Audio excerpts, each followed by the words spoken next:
Um dia eu preguei isso daqui, eu nunca tinha ouvido ninguém falar, não sei se já falou em alguma pregação, vocês que escutam a pregação aí. O povo vive dizendo, por que Jesus abaixou e começou a escrever na terra? Lembra da mulher que foi apanhada no próprio ato adulterando? Foi pega. Então não tem esse negócio nem de testemunha para esse java. Ela foi pega no próprio ato adulterando. Na lei dizia que ela tinha que ser apedrejada. Levaram até Jesus só para tentar. A primeira coisa que Jesus fez, abaixou e começou a escrever na terra. Aí eu já vi, Jesus estava escrevendo na terra os pecados dela. Já vi pregador dizendo, Jesus estava escrevendo o pecado de todo mundo na terra. Já vi até gente brincando, não, deu uma vertigem Jesus abaixou assim e deixou ele ficar falando, aí ficou brincando ali com a terra. Olha o que eu entendo, só consegue entender alguém que está caído se você ficar no mesmo nível dele. Na mesma altura dele. Quem é que estava no chão? A mulher. Quem é que estava em cima querendo tacar a pedra? As pessoas, a multidão, os que Jesus abaixou, porque só consegue entender o que você passa, quem passa também, quem está no mesmo nível. É isso que Jesus fez. Por isso que em Hebreus diz que ele é o nosso sumo sacerdote. Porque ele foi tentado nas mesmas coisas, ele padeceu as mesmas coisas. Quando você sofre, ele sofreu o que você está sofrendo. Quando você padece, ele padece o que você está padecendo. Não pense que Deus não se sensibiliza, não pense que Deus não entende, não pense que Deus não compreende. Não, ele vai no mesmo nível, ele te entende, ele te compreende. Então ele abaixou e ele entendeu. Porque acredite, um homem para adulterar é por ser vergonhice. Agora uma mulher para fazer precisa de muita coisa, meu. Então ele foi entender o que levou aquela mulher a fazer aquilo. E ele foi na raiz do problema. E ele disse para ela, cadê os teus acusadores? Eu poderia te condenar, mas eu não te condeno. Vai em paz e não peques mais. Quando é que a gente pode fazer isso? Liberar alguém, em vez de prender alguém, escravizar alguém, matar alguém? Quando a gente desce. Tem um pastor de uma igreja aqui próxima, que para as pessoas é considerado quase que um Deus. Não sei se hoje, mas era. E o dia que eu sofri um divórcio, eu não fui mentor do divórcio, que minha mãe foi lá na igreja pedir oração. Esses crentes, minha mãe era daqueles crentes, saía do culto dela e ia para outra igreja para orar e receber revelação. Eu falava isso direto com ela, mas eu fiquei anos e nunca consegui curar isso na minha mãe. Saía da nossa igreja aqui, ia para essa igreja porque o pastor era da revelação. Pegava a filona lá, chegou lá, ora para o meu filho, porque meu filho me divorciou e tal, tudo. Sabe o que ele fez? Ele falou assim, o ministério do teu filho já era. A partir de hoje não considero ele mais um homem de Deus, um obreiro. Falou isso para minha mãe. Os anos se passaram. Eu acho que não foi nem 5 anos. Ele próprio caiu em adultério. E não foi só com uma, não. Aí, olha o que veio em mim. Vou lá na cara dele agora, na igreja, e vou dizer para ele, e agora, quem é mais ou não é homem de Deus? Sabe o que Deus fez para mim? O justiceiro às vezes quer vir, irmão. Minha é a vingança, porque Deus é vingativo, viu, irmão?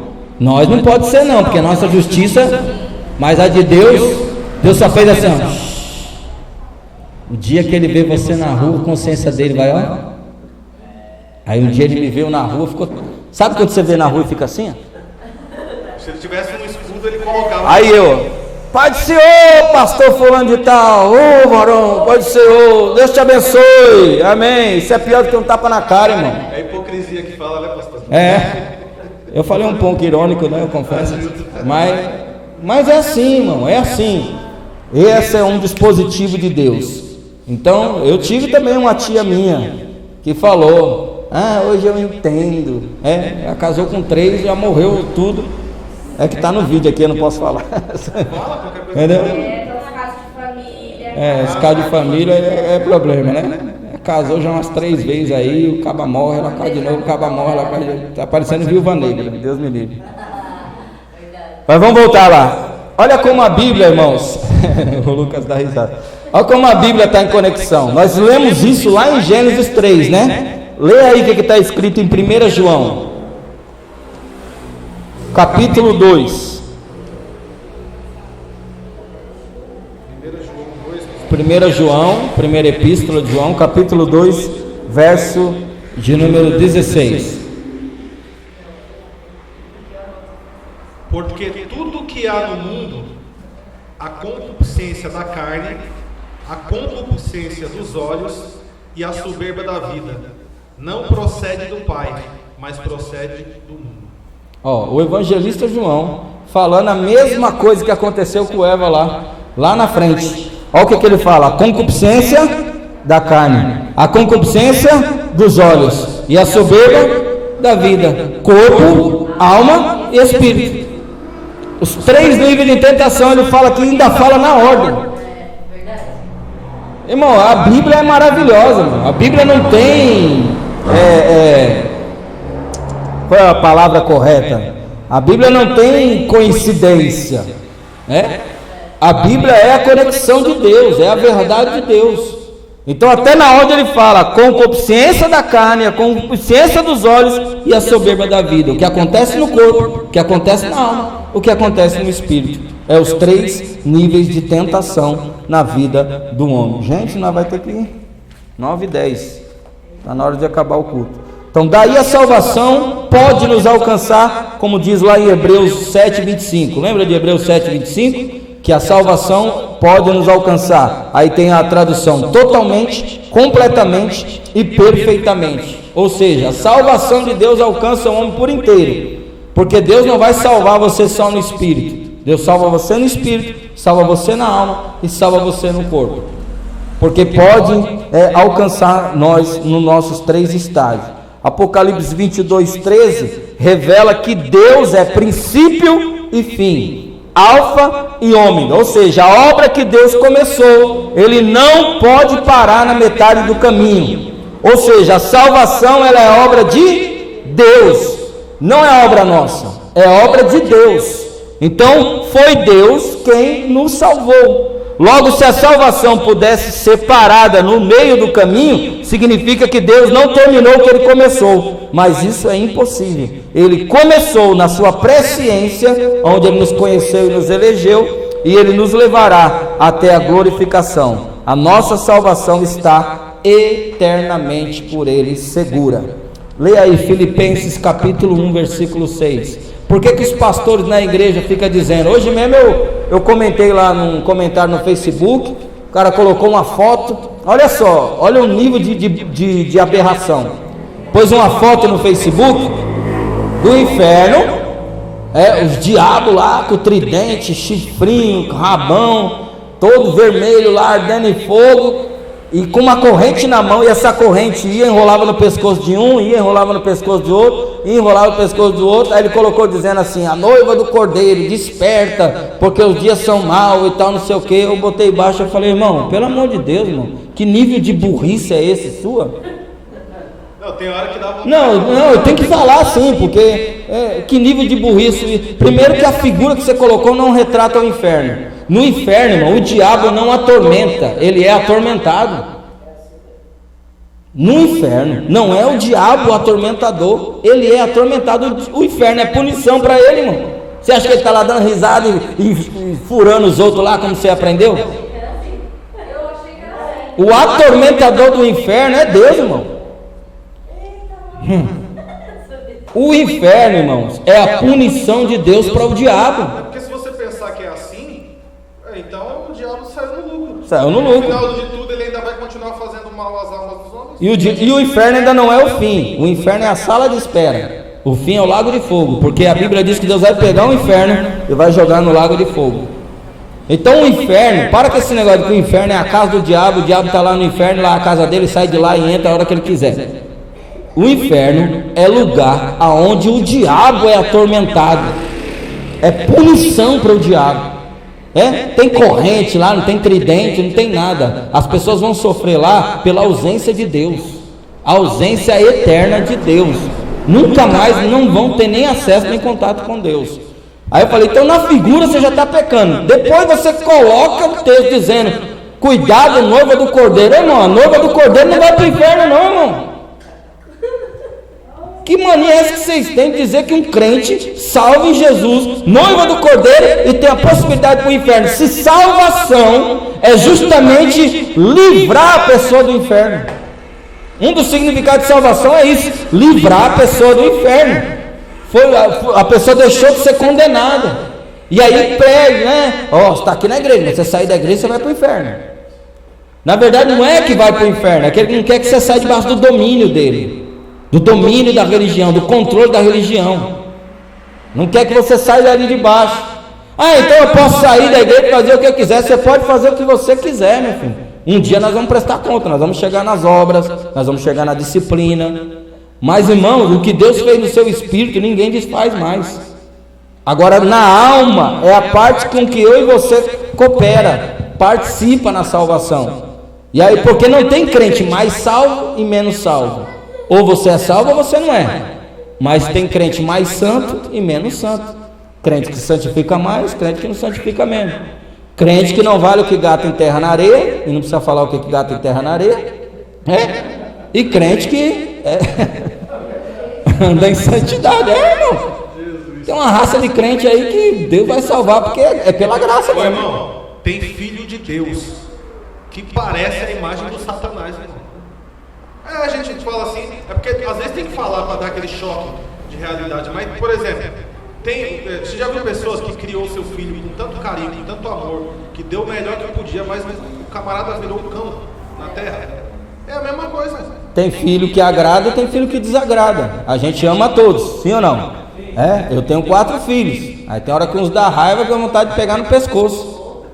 Já tem outros que eu não preciso falar nem muita coisa. Agora, e o amor? É o mesmo. É o mesmo. Tem filho que agrada a Deus, tem filho que desagrada a Deus. Olha o que Deus disse de Jesus: esse é o meu filho amado, em que minha alma tem prazer. Então, Vânia, tem crente na igreja que dá prazer para Deus, dá gosto para Deus. Ele corresponde, ele peca, se humilha, volta para Deus, se arrepende, já busca a Deus.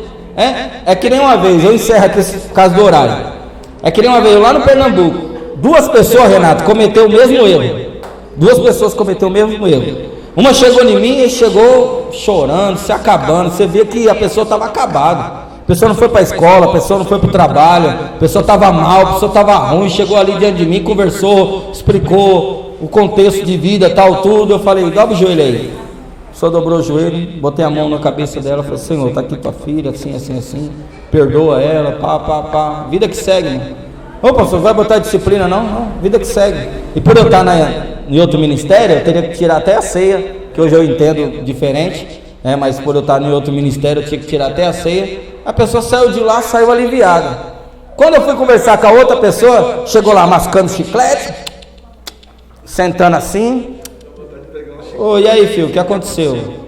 Pô, rapaz, pastor, você sabe, né? A carne é fraca e tal, que não sei o que. Eu sim, fala mais. Falou. Falei: filho, você está há 6 meses afastado de todas as atividades da igreja. Ah, mas fulano, não sei o que. Eu falei: o seu grau de arrependimento, ao grau dela. Irmão, totalmente diferente. Acabou. O pastor usou 2 exemplos aqui que são poderosos. Eu vou falar só do primeiro. O primeiro, ele falou da pessoa que chegou e a expressão da pessoa já declarou como ela estava. Por quê? Porque esse é o efeito do pecado na vida de um filho de Deus que tem consciência que é filho de Deus. O outro já chegou se justificando. Um dia Jesus usou a figura de 2 pessoas, um fariseu e um publicano, para falar.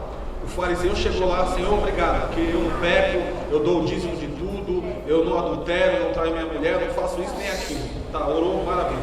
Aí Jesus falou de um publicano que foi lá e orou e disse assim: Senhor, vou usar aqui uma expressão minha para exemplificar o que ele falou. Falou: Senhor, me perdoa, eu faço tudo que esse cara aí falou que não faz, e tem mais, eu faço umas coisas que ele nem sabe que eu faço, a mais do que o que ele diz que não faz. No final ele disse: tem misericórdia de mim, pecador. Não queria nem olhar para o alto. Não queria nem olhar para o alto ainda, eu nem lembrava desse detalhe. A Bíblia diz que Jesus diz que quem saiu justificado foi o publicano que chegou tendo consciência de que ele não é justificado pelo que ele faz. Mas ele tinha consciência, porque o pecado afligiu ele. Porque o Filho de Deus peca, não é porque ele é escravo de uma condição do corpo. Não vai falar isso mais na frente, Entendeu? da natureza. Mas, o efeito do pecado, se o pecado na sua vida não causa um efeito de te trazer tristeza, de te fazer ficar como o pastor usou o exemplo dessa pessoa, então significa que tem alguma coisa errada em você. Ó, eu vou falar alguma coisa aí, vai ficar gravado. Eu não tô nem aí na internet, quem vai me crucificar na internet, porque isso não é da legalidade ou da liberdade para você fazer coisa errada, não. Mas assim, você quer uma prova de que você é crente mesmo, de verdade? Quer ou não quer? Pastor, dá uma prova de que, para mim saber se eu sou crente mesmo, de verdade. Manda fogo. Quando você peca. Não, mas eu não sou crente mesmo quando eu santifico. Não, quando você santifica é fácil, filho. Você é crente mesmo é quando você peca. Aí que você vai saber se você é crente mesmo. Porque se a pessoa pecar e se arrepender e conhecer que pecou, É a reação da pessoa. O crente que é crente mesmo, que ama Jesus, que é apaixonado por Deus, que não vê a hora de Jesus voltar, que santifica, que ora. Irmão, o dia que ele peca, ele fica desfigurado. Ele parece que todo mundo está vendo ele nu. Está que nem Adão ali, eu estou nu, estou pelado. Ele não consegue ficar bem, a tristeza toma conta, o espírito geme dentro dele. Ele não fica bem. Irmão, se você não sente isso quando você peca, desculpa te dizer, tu ainda não é crente de verdade, não. Não é crente de verdade, não. Um dia perguntaram para o R.R. Soares. Eu vi um dia lá e parei lá, fiquei escutando as perguntas que fazia. Quando é que eu tenho que pedir perdão pelo pecado? Ele falou assim, 1 segundo depois de pecar. Vai ficar esperando, quando chegar à noite eu for para a igreja, eu for para o culto. Não, não. Entendeu? Então, você sabe que você é crente mesmo. É quando você peca. Aí você vê. Aí Deus enxerga. Aí Deus descobre também. Vê. Não que ele não saiba o que está dentro do seu coração. eu ouvi também uma vez uma cliente minha que é crente, né? Digamos assim, evangélica, fervorosa e tudo. E ela falou uma vez pra mim, que eu fiquei pensando nisso. Ela falou assim: tudo aquilo que você faz, digamos, que seja do mundo, e que você não sente no seu coração como pecado, que não te maltrata, Deus não leva como pecado. Porque quando você faz, que você é crente, você serve a Deus, que você faz um pecado, você sente na hora, porque Deus te cobra. É porque tem coisa que a religião diz que é pecado, mas na Bíblia não diz. Sobre isso mesmo. Porque quando é pecado mesmo, Na época a gente está falando sobre veste, sobre roupa. E ela falou que é evangélica, mas não para sair por conta que deve satisfação para a sociedade. Mas ela veste shortinho, gosta das roupinhas dela, essa não se desfez. Nessa ocasião ela está falando sobre roupa. Sim. E ela não se sente pecadora. Eu mesmo vestido vestes, digamos assim, inadequada, né, para a igreja. aí só Deus mesmo vai julgar o nível de intimidade, de comprometimento, de relacionamento que ela tem com Deus. Mas a Bíblia diz, se o teu coração não te condena, Então, maior é Deus. eu fiquei pensando, porque às vezes a gente faz alguma coisa, tipo quando está no evangelho, né? Que a igreja determina que não pode fazer, tipo, sei lá, várias coisas. E você faz, mas você não sente que você está pecando, né? Que você não está maltratando ninguém, ou que você não está prejudicando nada, nem a si mesmo, nem a ninguém com aquilo. Então, talvez assim não seja pecado. É coisa que às vezes foi imposta só pela religião, né? É que nem Tipo bebida, deixa eu falar a verdade, que eu gosto de bebida. botaram na minha cabeça que crente não podia andar de bermuda. Então, o que eu fazia? Toda vez que eu ia sair pra rua, eu botava uma calça. Então, foi isso que ela falou. Hoje eu não tô nem aí, hoje eu boto uma bermuda. Por quê? Porque não é pecado. Entendeu? Não é pecado. Pecado é você causar escândalo, gerar escândalo, é você envergonhar o nome de Cristo. Não é a sua reputação, é a reputação de Jesus, é a reputação do Evangelho em nossas vidas, em nós, O lógico. sistema religioso, ele é tão pesado, e ele coloca um jugo tão pesado sobre as pessoas, que ele atribui pecado a alguma coisa que a Bíblia nem fala. Nem fala, nem fala nada. Denominações, não sei se é assim que chama, várias igrejas por aí, que cada uma tem um rigor diferente. Essa não pode isso, essa tem que usar véu, essa tem que fazer isso, essa não pode cortar o cabelo, essa, entendeu? Acho que várias, né? Isso. E como tem umas que são mais é o ponto de vista de cada um. Aquilo que eu estava conversando hoje com a irmã, estava falando. Nós aqui, nós procuramos não ser retrógrado demais, também não ser moderno demais. É nem santo demais, nem mundano demais. Nós procuramos o equilíbrio, que eu acho que esse é o ponto chave, é o ponto maior. É justamente o equilíbrio. Uma vez eu falei isso, o irmão falou, mas a Bíblia diz que crente morno. Eu falei, você não entendeu nada. Quando fala de morno, de frio, lei de quente lá em Apocalipse, não está falando de nada disso, né? Nós precisamos só ter o equilíbrio. Então, como é que a gente consegue esse equilíbrio? Em Deus, no Espírito Santo. Buscando o Senhor, nós vamos saber o equilíbrio. Não é proibindo e também não é permitindo tudo. É levando as pessoas a ter comunhão com Cristo. Porque Jesus um dia foi passar por um lugar, e aí os discípulos questionaram ele, falaram assim, por aqui é mais perto, você vai para aí fazer o quê? Ele falou, não, porque está escrito de mim. E meu pai falou que eu não faço o que eu quero, eu faço o que meu pai quer. Então era pecado ele por aqui? Não. Era pecado ele por ali? Não. Só que ele estava tão conectado com o pai que ele falou assim, mas o pai mandou ir por aqui. Então eu acho que é isso. A gente só precisa se descobrir em Deus. A igreja precisa proporcionar às pessoas que elas tenham, levar elas a Cristo e não ao pastor e não à placa da igreja, para que as pessoas possam viver como crentes maduros. E um crente maduro não precisa o pastor ficar falando, não faz isso, não faz aquilo. Você fala isso para criança. Depois que o camarada cresce, é adulto, já sabe o que fazer, já é de maior. Então quando quer que o crente, tem crente que precisa mesmo você ficar falando para ele, não faz isso, que é menino ainda, mas quando amadurece, cresce, já tem intimidade com Deus, você nem precisa. A própria pessoa, ela vai ali, com Deus, e tendo comunhão com Deus, e aí ela vem aqui só para agregar, só para acrescentar, comunicar um dom, comunicar uma edificação na vida de alguém. E bom seria que todo crente amadurecesse, quando o crente fosse maduro. Já pensou? A gente ia chegar aqui na igreja aqui, não ia ter problema nenhum. Um dia nós vamos chegar a essa condição, tá bom, gente? Você vê como que o povo de Deus tem chegado a uma maturidade. Ele tocou num ponto aqui que quando a criança você tem que mandar, né? É tudo debaixo de ordem. Lembra como era na lei? Na lei não era debaixo de ordem? De ordem. Israel é o povo de Deus.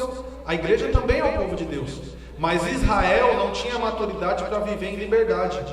E em Cristo nós somos livres. Qual é o problema? É que tem muitos que são de Cristo, mas vivem ainda com a mentalidade de quem está na lei.